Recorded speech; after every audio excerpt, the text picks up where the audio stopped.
السلام علیکم دوستو، آج ہمارا یوٹیوب چینل کا سے آج بیان چلے گا اسباب نزول کے بارے میں، تعدد روایات اور سبب نزول کی معرفت۔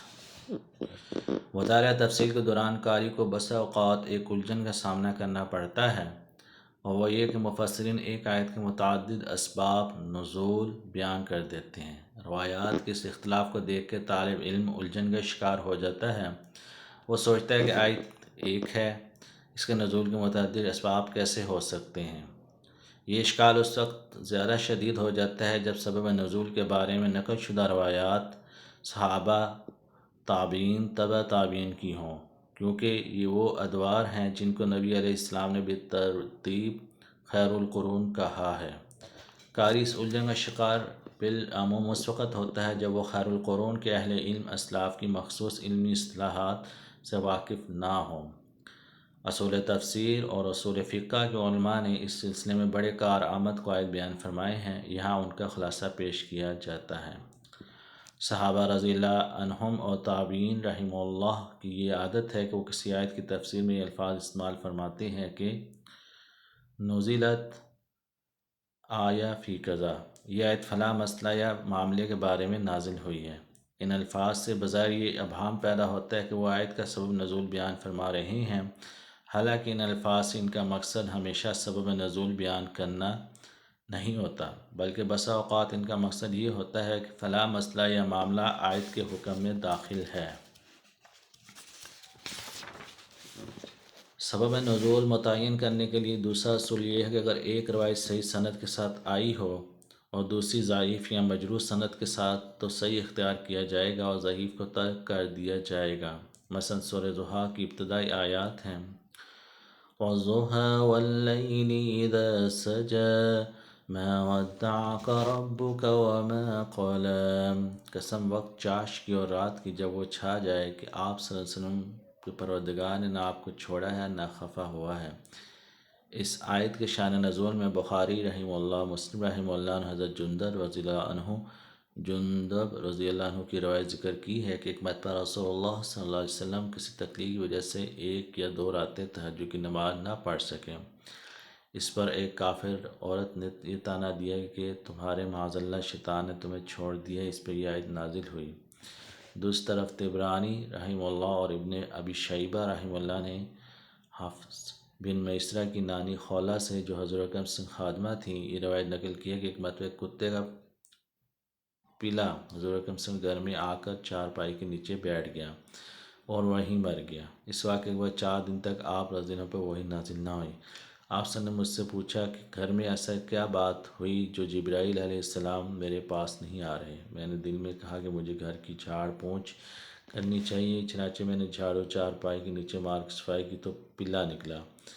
اس موقع بھی آیت نازل ہوئی کہ لیکن دوسری روایات سند صحیح نہیں ہے، چنانچہ حافظ ابن حجر رحمہ اللہ نے فرمایا کہ اس کی سند میں بعض راوی مجہول ہیں، لہٰذا قابل اعتماد شان نزول وہی ہے جو صحیح بخاری رحمہ اللہ میں بیان کیا گیا ہے۔ بعض مرتبہ شان نزول کی دونوں روایتیں سند کے اعتبار سے صحیح ہوتی ہیں، لیکن کسی ایک روایت کے حق میں کوئی وجہ ترجیح پائی جاتی ہے، مثلا یہ کہ ایک کی سند دوسری کے مقابلے میں زیادہ مضبوط ہے، یا ایک کا راوی ایسا ہے جو واقعہ کے وقت موجود تھا اور دوسری روایت کا واقعہ کے وقت موجود نہیں تھا۔ ایسی صورت میں اس روایت کو اختیار کیا جائے گا جس کے حق میں وجہ ترجیح موجود ہے۔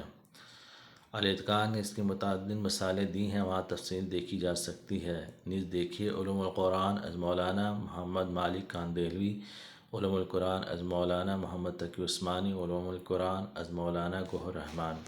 اس کی مثال سورہ اسراء کی یہ آیت ہے یسألونک عن الروح قل الروح من امر ربی وما اوتیتم من العلم الا قلیلا، یہ آپ سے روح کے بارے میں پوچھتے ہیں، آپ صلی اللہ علیہ وسلم کہہ دیجئے روح میرے پروردگار کے امر سے ہے اور تمہیں نہیں دیا گیا علم کا حصہ مگر تھوڑا۔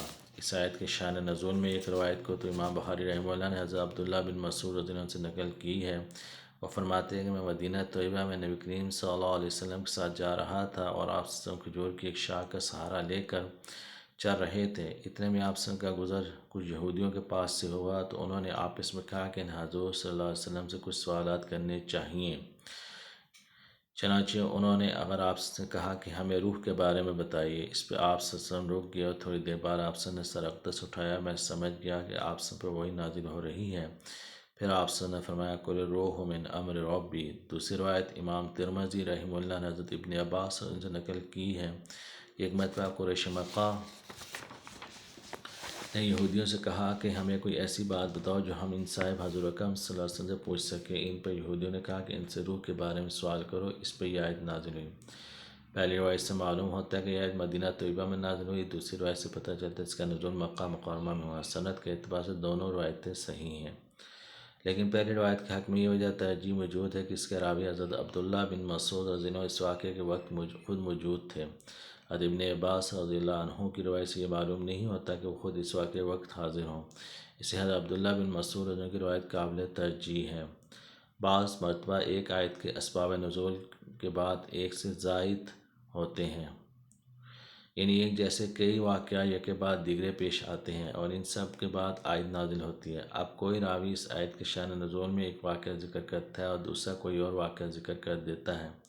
بظاہر ان میں تعارض معلوم ہوتا ہے، لیکن در حقیقت تعارض نہیں ہوتا، کیونکہ دونوں ہی واقعات سبب نزول ہوتے ہیں۔ مثلا سورہ نور کی آیات لعان کے بارے میں امام بخاری رحمہ اللہ نے عبداللہ بن عباس رضی اللہ عنہ روایت کرتے ہیں، حلال بن امیہ نے حضور صلی اللہ علیہ وسلم کے سامنے اپنی بیوی پر زنا کی تہمت لگائی تھی، اس پہ یہ آیت نازل ہوئی والذین یرمون ازواجہم۔ اور دوسری طرف امام بخاری ہی نے ایک اور روایت حضرت سہل بن سعد رضی اللہ عنہ سے نقل کی ہے کہ حضرت عمر رضی اللہ عنہ نے حضرت رسول اللہ صلی اللہ علیہ وسلم نے یہ سوال کرایا تھا کہ اگر کوئی شخص اپنی بیوی کو کسی اجنبی کے ساتھ ملوث دیکھے، اس شخص کو قتل کر دے تو کیا اس سے قصاص لیا جائے گا؟ اس شخص کو کیا چلنا چاہیے؟ اس کے جواب میں حضرت اقدس نے فرمایا تمہارے بارے میں قرآن آیات نازل ہوئی ہیں، اور پھر یہی آیات آپ نے سنائی۔ اور تیسری طرف مند مسند بزار رحمہ اللہ نے حضرت حذیفہ رضی اللہ عنہ سے مروی ہے کہ اس قسم کا سوال و جواب حضرت ابو بکر رضی اللہ عنہ حضرت عمر رضی اللہ عنہ کے درمیان ہوا تھا، اس پہ یہ آیت نازل ہوئی۔ حقیقت یہ ہے کہ تینوں واقعات ان آیات کے نزول سے قبل پیش آ چکے تھے، اس لیے ان میں سے ہر ایک کو سبب نزول قرار دینا درست ہے۔ بعض اوقات اس کے برعکس ایسے ہوتا ہے کہ مثلا اس کے سبب سے کئی آیات نازل ہوئیں اور دوسرا اسی واقعے کو نقل کر کے کسی دوسری آیت کا حوالہ دیتا ہے، اس سے بظاہر تضاد معلوم ہوتا ہے، مگر حقیقت میں کوئی تضاد نہیں ہوتا۔ اس کی مثال یہ ہے کہ امام ترمذی رحمہ اللہ اور حاکم رحمہ اللہ نے ام سلمہ رضی اللہ عنہا کا قول نقل کیا ہے کہ میں ایک مرتبہ حضرت اقدس صلی اللہ علیہ وسلم سے عرض کیا کہ یا رسول اللہ صلی اللہ علیہ وسلم، قرآن کریم میں ہجرت وغیرہ کے بارے میں مجھے عورتوں کا ذکر نہیں ملتا۔ اس پہ یہ آیت نازل ہوئی فاستجاب لهم ربهم انی لا اضیع عمل عامل منکم من ذکر او انثی۔ بس ان کے رب نے ان کی دعا کو قبول کر لیا اس وجہ سے کہ میں کس شخص کے کام کو جو تم میں سے کام کرنے والا ہو خراب نہیں کرتا، خواہ مرد ہو یا عورت۔ اور امام حاکم رحمہ اللہ نے حضرت ام سلمہ رضی اللہ عنہ ہی سے روایت نقل کی ہے کہ میں نے حضور اکرم صلی اللہ علیہ وسلم سے عرض کیا کہ یا رسول اللہ صلی اللہ علیہ وسلم، قرآن کریم میں مردوں کا ہی ذکر ہے، عورتیں کہیں تذکرہ نہیں۔ اس پر ایک آیت تو یہ نازل ہوئی ان المسلمین والمسلمات والمؤمنین والمؤمنات والقانتین والقانتات والصادقین والصادقات والصابرین والصابرات والخاشعین والخاشعات والمتصدقین والمتصدقات والصائمین والصائمات والحافظین فروجهم والحافظات والذاکرین اللہ کثیرا والذاکرات اعد اللہ لهم مغفرۃ واجرا عظیما۔ ترجمہ یہ ہے تحقیق مسلمان مرد اور مسلمان عورتیں، مومن مرد اور مومنہ عورتیں، فرمانبردار مرد اور فرمانبردار عورتیں، سچ بولنے والے مرد، سچ بولنے والی عورتیں، صبر کرنے والے مرد، صبر کرنے والی عورتیں، خیرات کرنے والے مرد اور عاجزی کرنے والے عورتیں، خیرات کرنے والے مرد اور خیرات کرنے والی عورتیں، روزہ رکھنے والے مرد اور اپنی عصمت کی حفاظت کرنے والی عورتیں، کثرت سے اللہ کو یاد کرنے والے مرد اور اللہ کو یاد کرنے والی عورتیں۔